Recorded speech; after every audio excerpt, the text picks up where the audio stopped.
ભાવનગર જિલ્લામાં કમોસમી વરસાદે બીજા દિવસે પણ ધમાકેદાર એન્ટ્રી કરી સૌથી વધુ મહુવામાં ખાબક્યો છે વરસાદ।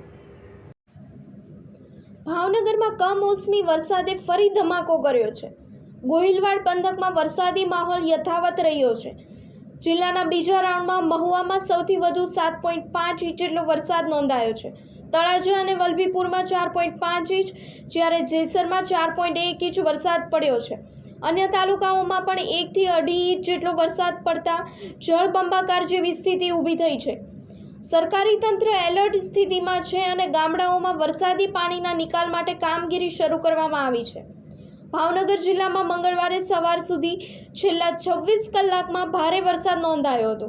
વલભીપુરમાં 110 મીમી, ઉમરાળામાં 62, ભાવનગર શહેરમાં 37, ઘોઘામાં 25, શિહોરમાં 64, ગારિયાધારમાં 57, પાલીતાણામાં 43, તળાજામાં 118, મહુવામાં 187 અને જેસરમાં 81 મીમી વરસાદ પડ્યો છે। મહુવામાં સતત વરસાદને કારણે લોકો મુશ્કેલીમાં મુકાયા છે અને કેટલાક ગામોમાં ચોમાસા દરમિયાન વરસાદ ન પડ્યો હોવા છતાં હવે માવઠાથી જળબંબાકાર સ્થિતિ સર્જાઈ છે।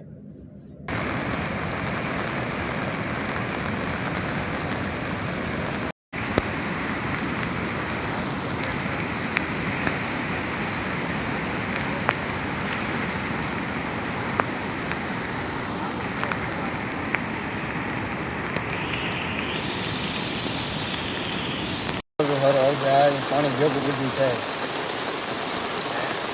आ बाजू ले अँ पानी भेगू थे बढ़ू सारी कोई